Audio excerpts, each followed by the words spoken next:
Welcome back, guys. Well, welcome back, Nuala. Welcome, Stephen, to your first PT podcast episode. Awesome. Thank you for being here. Yeah, of course. So this week we are going to be talking about client services. So I suppose the whole customer experience, customer service, and what that means. I suppose to us and also for our clients. So we're going to be looking at a couple of different areas and chatting about the different perspectives. I suppose that we need to consider. So I thought we could start off by talking about onboarding. So obviously it's kind of vital to consider the full onboarding process for your customers as a business. And this is right from the first point of contact, which can be I suppose a lot of different ways. So it could be a phone call, it could be a website inquiry form, it could even be a comment on a YouTube video, especially if you're doing a lot of content marketing in this business. You really want to ensure that all your customers have the same 5-star experience across the board. And I suppose you also need to consider what those touch points are so that you can cover all bases and make sure that your customer service is being reinforced across the board. Like many companies, we obviously have a full onboarding process for our customers. I find that it's pretty helpful to use workflow charts to detail this and make sure that you have them on hand for your staff. But what about you, Stephen, from obviously a business development perspective? What do you think are the key considerations as part of onboarding for clients? So I think obviously when it comes to business development, it's all about that open communication chain that you have with the client in terms of how they embed in. So like you said, first of all, you've got the route to market or the route to entry. So whether they come in through a contact form on our website and then they get added to the CRM, or if it's through a phone call, the first thing we have is that open communication. And you're almost kind of setting the expectations as upfront as you can, giving a little bit of an introduction into who we are and what we do in more detail, and then trying to take that client through the conversation at hand. So let's say, for example, selfishly to me, it's business development. So I'll be chatting to them about opportunities for their website, their social media, and we'll be setting out and outlining a little bit of I suppose my technique is education. I want to try and educate that client. I want to talk to them about who we are, what we do. I want to show them practical impacts of the services that we deliver. Let's say it's SEO or content writing. So we're really trying to kind of educate them up front, give them really good communication on what we're doing. After that, it's about giving them the next steps. What's coming next? Setting their expectations on, we're going to follow up on an email. We're going to send you a proposal or a quote. So it's trying to guide them through the process, getting them onboarded to a level of transparency, but also an educational point of view so that they know what happens next, where are we at the whole process, and how are we going to kind of take them along that cycle. Mm-hmm. 100%. And one thing I was thinking whenever I was looking into this earlier was it's easy to only think of your customers as the people who actually seek you out and actively pay for your services. But in some ways, we've got a lot more than that as customers. Really, it's anyone that consumes any of your content. Or, whenever people, for example, leave a comment on a YouTube video or a blog, or they maybe attend a free webinar that we're running. So there's a lot of different kind of avenues for customers, and different ways for them to actually engage with you. Well, whenever you were chatting there, Stephen, I was sort of thinking about, like onboarding from the training sort of perspective. And the really interesting thing, whenever, clients come to me and we have our session 1 and they come through training, potentially through Go Succeed, or if they come through business dev, when they're coming in to get the training session to accompany some of the work that they're getting done, the first thing, that I'm trying to establish in the communication is, well, what do you need in terms of upskilling so that you can do it yourself? Or what do you need in terms of like service provision with your hours? So in terms of, what would you like me to do for you? And it's really important, I think, you'd said there about the clear communication and the sort of establishing someone's needs.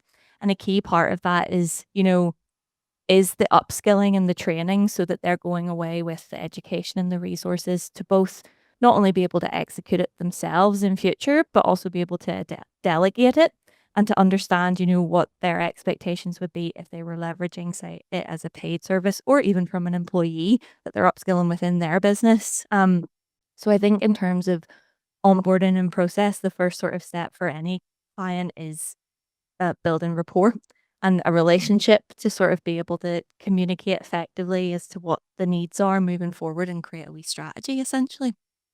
100%. That's exactly it, isn't it? It's laying down expectations, making it clear what we can and can't deliver, which I suppose is the case in some scenarios. And it makes such a difference. And it's being able to gauge. And I think that's something that you can't necessarily just know. It often comes with experience and just, try one way, and if it doesn't work, try it another time. Figuring out exactly what someone's needs are, and also their learning style, or their communication style. So one of the things I think that we do really well at Profile Tree is be adaptable and flexible according to people's needs. So obviously, it's in a digital agency, it's really easy to forget that not every customer or company that you deal with will be as well equipped as the next in terms of, whether it be their online presence or their internal systems or technology. It's easy to use like key terms and reference names and stuff of things that people might not actually understand what you're talking about. What we try and do is keep things as like jargon free as possible, which obviously it's easy to get into the technical talk with people, but thankfully we can gauge, okay, what is your skill or knowledge level, and then base it around that. Like, I think that we're pretty good at that now after a few years of trying and failing. And I think this definitely goes back to testament to what Profile Tree tried to do from kind of the build up in the early days as well. First of all, we talked about that idea of communicating with their clients, understanding their needs and building to them, but also then trying to help encroach what type of service do they need. As Nuala said, it's how do we look at that balance or that flexibility between, do we offer a fully managed service for that client? If their needs are, they're a small business, they're running by themselves as a sole trader, and they need help in all scales of digital marketing, from content creation and SEO to social media, maybe even pay-per-click marketing. How do we look at what service best fits their goals? And so we offer a really flexible way of kind of talking to them, communicating, and say, look, what decision do you need to make? What can we do for you? Is there a service that we can offer to support you from an in-house perspective? And that might look at the likes of training, workshops, digital strategy guides. And then on the other hand, you might have someone that says who's just flat out day-to-day business. They don't have time to be doing social media posts and content creation. So then we have that kind of flexibility to jump in and say, look, we have a team here. We can do that content. And I think especially in the world of digital marketing, at least with Profile Tree's perspective, lead times can be quite long. It's not like someone coming into a shop, buying a product and leave. There's a long lead time and a long lead cycle that's there. So it's important when we're kind of recapping a wee bit, when we're doing that onboarding, setting expectations, bringing that customer, that client along in the journey, that we're also building up their rapport, we're building their experience. And as much as we will talk about AI, because it's me and I can't help myself, but people still buy from people. And the idea there is that you're trying to build as much of a strongest rapport as possible at the very outset, at the very outline of a project or a new project coming in, to build that relationship and build really strong word of mouth. You want your customers to be your ambassadors. They are your evangelists. They're selling you from the outset. And we talk about Google reviews. We talk about the end of the process later on is how do you offboard a client, how do you kind of take that to the next level? And so there's so many ways that we look at kind of how to be flexible and how then to take our clients to the next level, even from such a long cycle as well. Mm-hmm. Yeah, I think like what you were both saying about understanding client needs. I don't know about you both, but my favorite kind of client is one that just goes, "You tell me," because a lot of people come in, they go, "Oh, what is it specifically you need help with?" And they're like, "I don't know. All I know is that I need to get more customers in the door. I want to increase the amount of sales I'm making through the e-commerce store that I have." I think those are the best because those are the people that are willing to listen and they're ready and engaged in digital. They're just maybe not 100% on exactly what areas that they need to improve on. And I think that's like a digital strategist's dream, because you can go, right, well then just rubbing the hands together and ready to go. This is the action plan. This is what we're going to do. And they're already really they've bought in, I suppose. That's the key thing. So I suppose advice I would give to businesses that are interested in engaging a digital agency is be open-minded. I think something that's incredibly important as well is the kind of holistic approach of not gatekeeping knowledge, as in knowledge sharing. All that does is empower someone to be able to either delegate, something out or be able to execute it themselves. And I think sometimes with digital marketing or digital strategy, there can be a lot of jargon and language that can be some like kind of intimidating essentially to someone who maybe is very new to it, or they're very busy and they haven't had time to sort of invest in their upskilling in that area of their business up until they come in for training or come in for service. And I think that something that I really love about my job is like dissolving those barriers and not gatekeeping knowledge, as in, here's how you can do this, here's the processes and the tools so you can make an informed decision to empower yourself, because some people will then go, no, this is something I need to leverage as a paid service because I don't have the time, like you mentioned there, Stephen, I don't have the time to do it myself.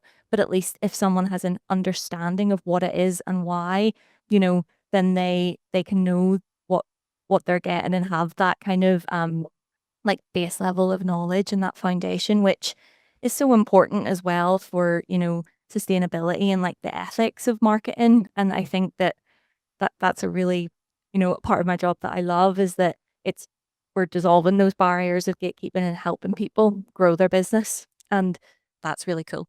It is so true. And maybe doesn't happen quite as often, but sometimes we see these bigger companies come in as clients and they're like, look, I already outsource all of this. I pay someone to do Google Ads. I pay a website agency to manage my website. But every month we have like a check-in or a monthly reporting meeting. I don't know what they're talking about. And that's so, like that's obviously against the ethos of what Profile Tree does, because even if we're doing something for a business or a client, we're actually actively explaining to them what that means. We're trying to demystify it. And I think that's a really key thing as well, is even if you are going to pay someone to do it, it still really is in your best interest to understand what they're doing, because otherwise, quite frankly, you could be being ripped off. And being down to earth and being, that's something, being down to earth and being an empathetic sort of person is not a skill that you learn. Essentially, you either are it or you aren't. So as a mentor, like, and as service providers, I think that's something that's really great about our team, that we all, we're all very down to earth and we're willing to listen and answer any question. And I often say in sessions, please, no question is a silly question, because if you don't understand something, I'm not doing my job. It's my job to help you understand it. So I think that kind of like demystification is so important, because it, sometimes we just need the space to ask the question and then we understand and we're able to, move forward with like empowerment essentially, and knowing where we're at instead of being too scared to ask. It is so true.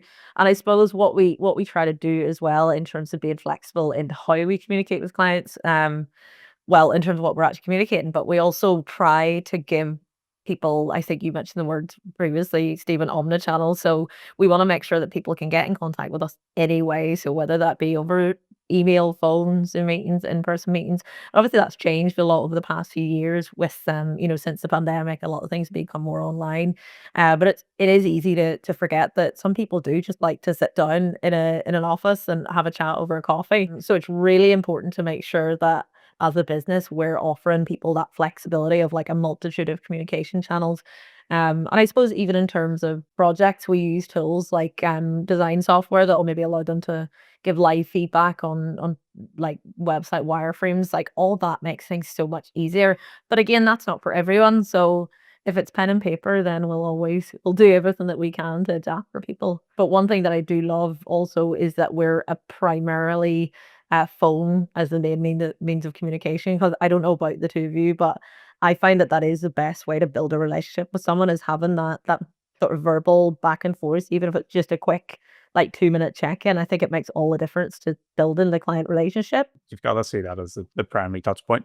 But then we do, and I think you're right, you've clicked on the idea of no omni-channel, is that client expectations are rising dramatically. There's such a high expectation, not just as an agency like Profile Tree, but for a small business owner to be managing those client expectations.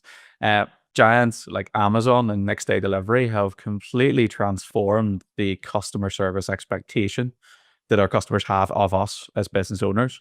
I know we look in terms of just even omni-channel communication. So omni-channel, for those that maybe aren't familiar with that term, is the idea of being present in different platforms. So not just having phone call as your primary point, but being active on social media, messenger, on a live chat on your website. There is so many kind of plates that you have to spin. And the expectation there of our customers is so high. And I think it was Barclays that said 60% of UK businesses or UK SMEs feel like they're behind the curve with this. They're not up to speed. And this is one of the things that we, or at least I really enjoy when speaking to businesses, is not just understanding their typical digital marketing needs, like you need a new website, content, SEO, but looking at digital transformation, the buzzword of 2024 and 2025. Now, are we looking at how are we using the right tools in the right places? So, for example, when it comes to communication through phone, do we have our phone system connected to some form of CRM? With AI now, are we getting transcriptions of the phone call, getting that logged and put to somewhere else? Likewise, when it comes to social media, are we managing that communication and building it back in? And if we're not, then we're already falling behind the natural curve. We're falling behind our competitors, and we're also missing out on potential really beneficial leads and inquiries that come in. So it's so important that we're staying ahead of that curve, that we're kind of on point with our presence online. But as businesses, we need to be more than just siloed into where we know and we love. And for example, me, I'm a talker. I get in front of you and get speaking to you. I'm happy. Ask me to send you an email. I'm terrible. I'm not great. You guys give me grief all the time for not replying to you on time. So like we knew that was coming. So like it's so important that, again, going back, not to harp on the same records we mentioned, but flexibility, adaptable. And that means from every essence, not just again as us as an agency, but our customers and their customers are looking at how you're managing your communication and how you're then growing and developing out your business. I think you just gave me a beautiful segue into the next thing I wanted to talk about, Stephen, which is customer service training. So I got my manager hat on. But I think this is absolutely key to any business. No matter what business you're in, you will have some element of customer service as part of it. Obviously, first off, I think the need to have a full written customer service policy in place should be without a doubt. You want to make sure that you've got your company values in there, like standard operating procedures, fail safes, and also giving your staff like scenario based examples to help guide them, because I think it's easy to tell someone that you should do X, Y, and Z, but give them context and understand what the sort of scenarios might be. Training itself, it should be more of a constant thing. I think so many people talk about staff development and internal training as this like one-off thing. Oh, tick, I've done it this year. But I actually think, yes, formal training where it's maybe guided or online self-guided training is great, and it's really important that that's a part of it. But I think it's actually the day-to-day training that kind of goes on between team members or team leaders and senior management, and giving people those opportunities to give them feedback. It might be constructive, or it might be, actually, you did a really good job there, and you dealt with potentially a difficult customer in a positive way and managed to get a resolution at the end of it. And also like the dreaded lessons learned. I think it's so key that we document these kind of things so that we're learning from our mistakes and seeing where maybe we can improve. Um, but I don't know what both of your thoughts are on training and in-house. Well, I think that, like you'd mentioned there, Laura, that every sort of experience, be it arguably positive or negative, is a learning opportunity, and I think it comes down to, again, communication, because communication with your customer is just as important as your internal communication amongst your team, because your team, will have had, think how many clients over the years we've had. It's probably, does anyone know that statistic off the top of their head? Exactly, in the thousands. Yeah, and that, like you'd mentioned earlier, Laura, and when we're talking about like in a session one meeting with someone and establishing their needs, it would be very, very rare that we come across a scenario or a situation that we hadn't come across before with our thousands of clients. And when it comes to digital marketing and upskilling, we're talking about two different types of skill sets as well. We're talking about the theory, understanding what we're doing, why we're doing it, but then also the tangible skills to execute that. So it's this fine balance, I think. But it would be very, very strange, I suppose, if over the years of experience we've had, if we came across something that we'd never come across before. And there's huge value in that combined knowledge, I think, to be able to then provide excellent service from experience and learning on your, what's the phrase? Learning on your feet. Is that the right way to put it? Definitely learn on your feet. Yeah. And being, again, and that comes back to adaptability and flexibility, to know as well sometimes when it's important to say, I don't have that answer, but I'm going to go off and find out through research so that then I do know for the next time. Yeah, I think it's easy to become kind of frightened is probably the wrong word, but to become instantly terrified and go, oh no, this person's asked me for something that I don't know the answer to.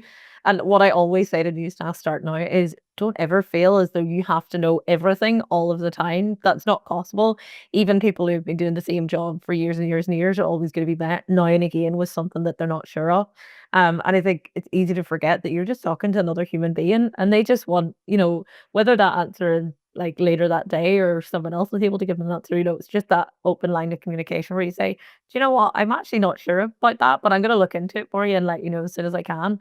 And then even in that scenario, they're thinking, oh, they didn't know, but they're going to find out for me. So you're creating this sort of situation where they understand that you're doing that little bit extra for them because it might not have been something that you were familiar with. I think that makes all the difference. So another thing that I want to talk about was customer feedback. So obviously one of the best ways to know if you are delivering a high standard of customer service or the quality of customer service that you want to is to get regular feedback from your customers. So obviously number one on there has to be getting reviews, the dreaded yet celebrated term, profile tree. Obviously different platforms. I'd say the main ones are usually Google, Trustpilot, and Facebook. And for us and for pretty much any business, Google should be the key one.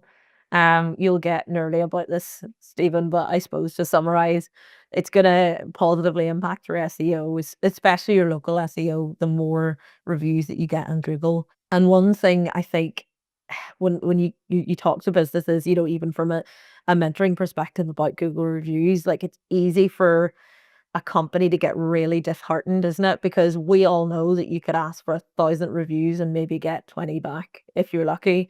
But it's important to think like we're all human beings. We might have the best intentions of the world to leave a review on a really positive customer experience. Doesn't mean that we'll remember. Something I have done since, over the last sort of years is I'll make a conscious effort to make the time to do that because especially for a smaller business, a Google review or a like or share of a post or an engagement on a post on social media is like if you can't afford to monetarily like support them, you can do something like leave a Google review. That's just as important, but you're totally right. Sometimes life is life and it gets in the way of remembering, doesn't it? It is so true. And I think that's one thing too. If we can ever give advice to customers before they leave a review, name drop. That makes all the difference to that team member or team members that you might have worked with. Definitely drop their name in there. And also the more detail, the better. Talk about your full client experience from start to finish. Talk about all services that you receive because these are key words. This is so, so important to businesses. But definitely it makes a massive, massive difference. And something that's probably not done just as often is using bespoke customer surveys. I think though that these are actually a really excellent way to gather feedback from clients because it allows you to be in control of what information that you're gathering. Because obviously if you ask someone for a Google review, they might just say no words and give you 5 stars. That's all. But at least with customer surveys, you can cater each of the questions and sort of direct customers to the information that you want to gather because all of that is absolutely vital. And that's the kind of information that you're able to use and go, okay, is this current system working? Does this process, run as smoothly as it could? Or is there something here that a few people have now said that we could actually take and tweak? And I think it makes all the difference. There's so many ways that we can really push for getting reviews as well too. So you mentioned obviously about the process of a survey system, but there's also looking at that process. We talked about it at the start. So we talked about that kind of onboarding process, but I think we also need to be talking about offboarding, offloading. That's the wrong terminology, the wrong term. Offboarding, yeah. But effectively we need to be looking at how are we completing that initial project. We're not saying that the sales cycle stops there. They come in for a project, they leave, and then we never see them again. That's definitely not what we're talking about. But it's important that we, as I say, strike when the iron's hot. We need to make sure that as we deliver that service as quickly as possible, that we're trying to push for that review. That we're saying, look, while you're thinking about it, that's the time when to leave that. And we can apply that to different types of businesses. I'm sure you've maybe come across e-commerce websites, sending out packet of Haribos in a box of whatever product you've bought, and beside it is a wee kind of QR code to scan it and get a Google review. So there's so many different ways that we can build on reviews, build good relationships with our clients, and then again get those reviews back in. As you kind of alluded to, Laura, reviews at least for me in business development, are more just about the credibility and the trust factor in a brand. They're also a ranking factor. They're something that Google will use to actively promote a website higher in search results. And so when it comes to competing online for our businesses and trying to be number one in Google for the topic of choice, Google is using so many different arrays now. It's no longer just about the content that you produce and put on your website. It's about how you're positioning your brand. How are you describing to Google the keywords that you offer in your services? And then, of course, how many of those wee lovely golden stars or yellow stars are appearing in the Google My Business map listing? So all of these things are vital just to be getting seen amongst a really crowded, congested marketplace. And then, as you said, of course, it comes back to that client experience. The more reviews, naturally, it's going to be your first protocol is to look at those guys and go, okay, yeah, they're really trustworthy. I can see they've got loads of reviews, a lot of credibility there. It's worthwhile me reaching out. But it is important as a business that we have mapped out our process. I realize I've got a green screen on, so I can't really point at my lovely chart that's here on my wall. But trust me, for those that watch this, you'll just have to pretend there's a chart there. But no, we have our process listed out in a large flow diagram, and it's from top to bottom. It's really looking at that entire customer life cycle journey. And that's where customers go on. It's a journey from the start when they enter with us, through their life cycle of their project, and then right through the end. And at the end, we need to make sure, as I said, we try and capture that review and that we're getting that customer feedback as soon as we possibly can for our team. I suppose for us, like we don't even necessarily want to look at it as offboarding because we hope that clients will always, come back and make use of our services again.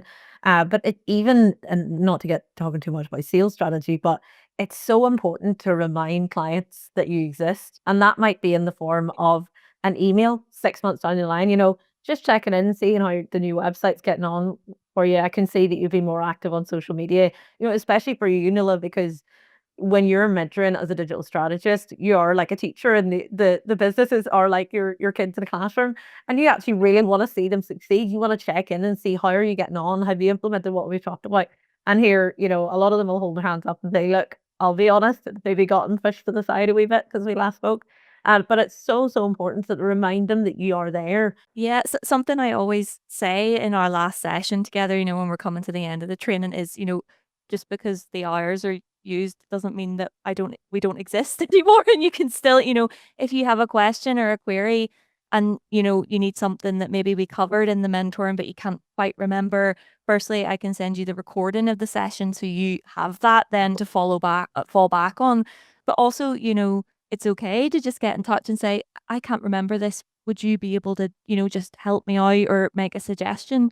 Because that's, part of what we're doing as well with the empowerment and sharing knowledge is we don't just say, all right, see you later. Thanks so much. That we're still able to have that communication, and that's so important. And I think it's a huge part of as well our culture in Northern Ireland, isn't it? That we build rapport and we build relationships, and it is that word of mouth as well, that's really important. The word of mouth and the kind of offline referrals, those will happen very organically, obviously, but then combining that in your strategy with then trying to drive Google reviews for domain authority and SEO purposes, if you combine those two things, you're on a winner, I think. Yeah, it's so true. And I think that's the key thing is whenever we're talking about word of mouth, whenever someone's talking, they're only going to talk to their friends or family or colleagues about a business if they had a really positive experience.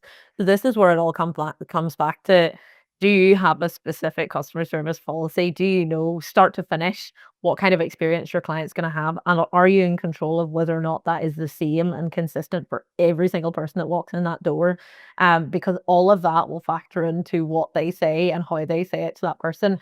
I love it when I pick up the phone and someone at the other end says, yeah, my brother actually was working with you guys. He had a really great experience with Nuala on one of the training programs. Like it's so great to hear that because it's that sort of reaffirmation that what we're doing is we're running a successful business and we're doing a good job and we're having a positive impact on people and their businesses. I suppose it's all comes back to job satisfaction and thinking. So now you kind of went through that customer experience, that kind of human connection. You knew it's coming, AI. So small business, how does a small business manage all this by themselves? So if you think of that kind of sole trader, so Profile Tree, we're in a very luxurious spot. We have a team for client services who actively engage with our clients. They're on top of our support inquiries, and we're really kind of we're in a nice place when it comes to, or we have a good sized team there to support us.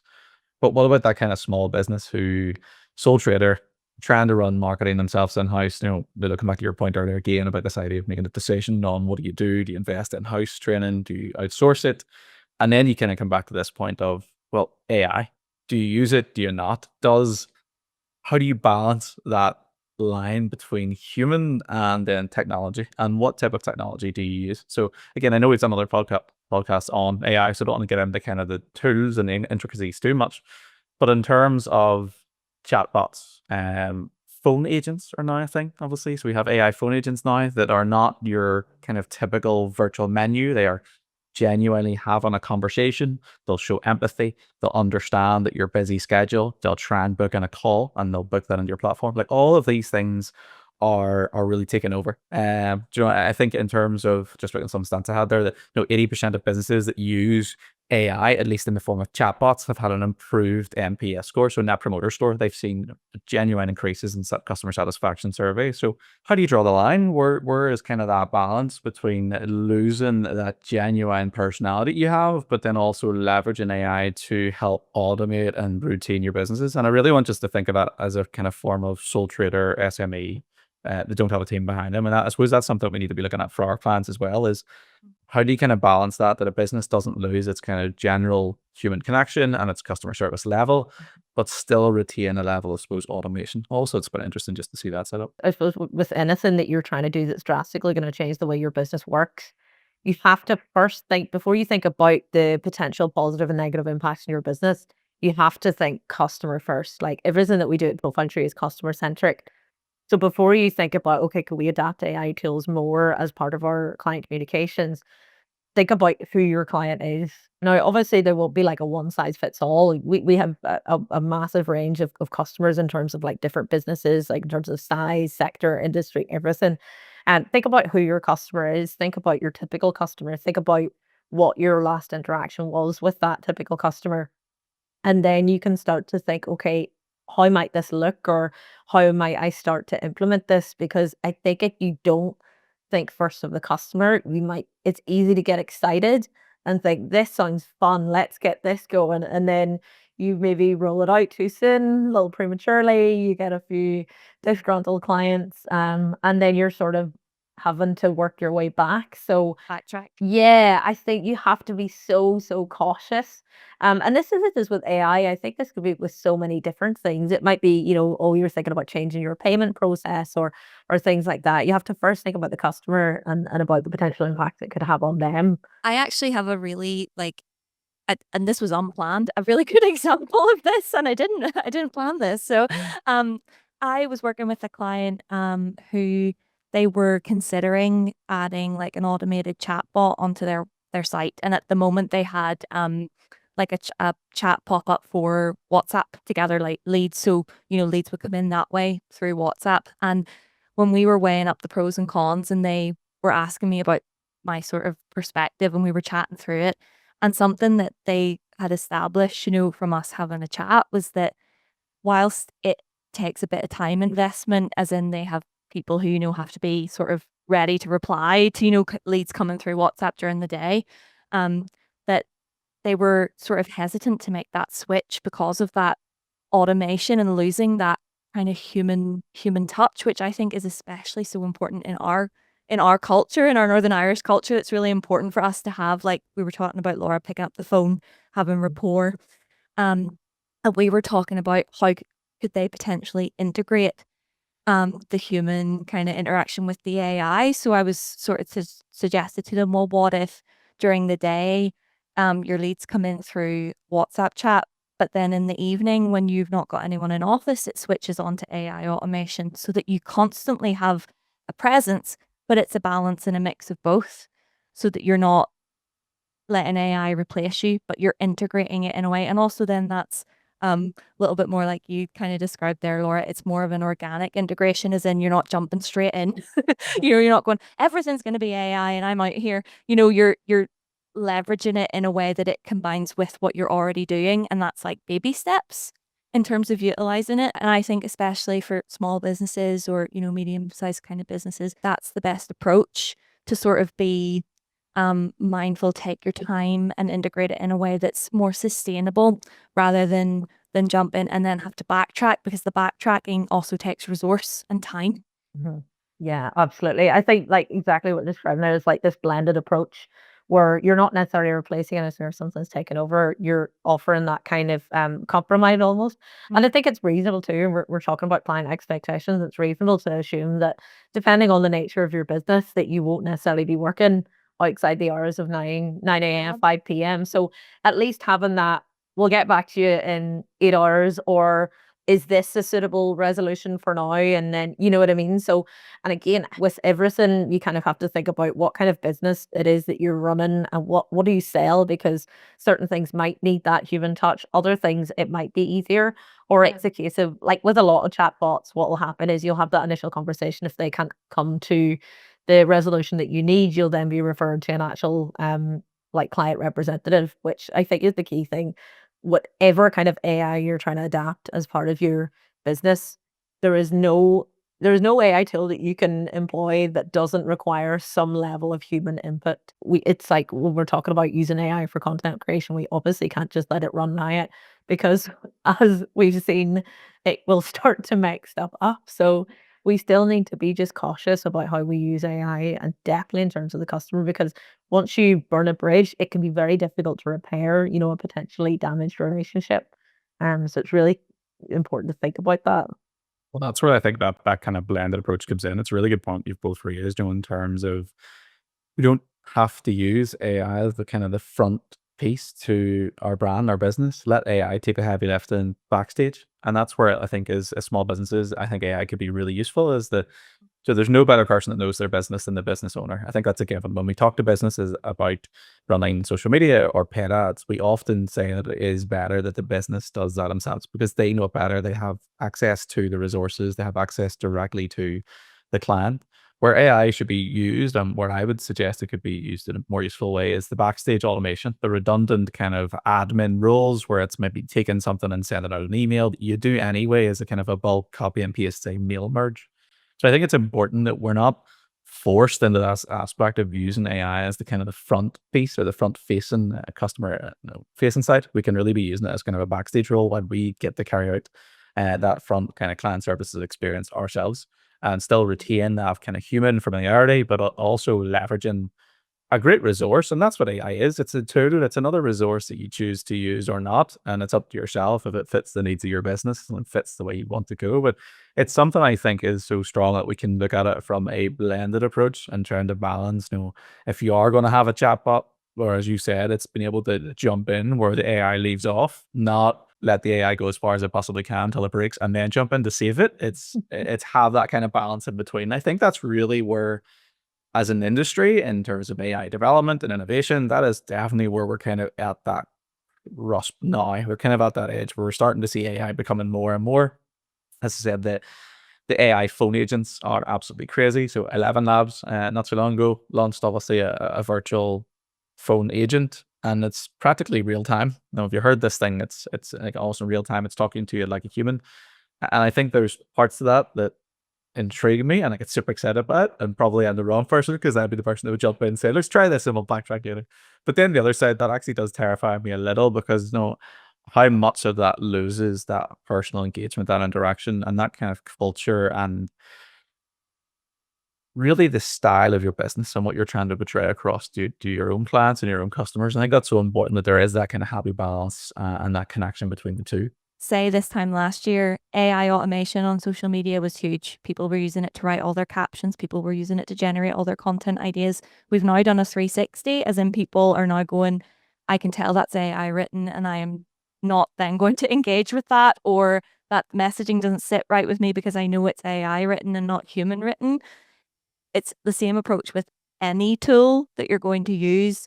It's the blended, taking your time, being mindful with it and not letting it replace you. Because like you said there, Stephen, you know, a business owner is, you know, 9 times out of 10, they are the business. They're the heart of the business. And that's why people use that business, because they align with it and, you know, they align with its ethics and what it does. And if you take that away and automate too much, then you're not present anymore and you're not building rapport or relationships. You're using a digital tool to do that for you, which can go either way. So it's all about a holistic approach, which is kind of at the heart of everything we sort of teach as well. So I suppose to summarize everything we talked about, customer service is king. It is the most important thing in the world when you're running a business, whether you're thinking about it from the perspective of using services or selling services. It makes all the difference in the world, and there's so many spinning plates and concerning factors. But yeah, so thank you very much for your time, guys. Thanks for another great podcast.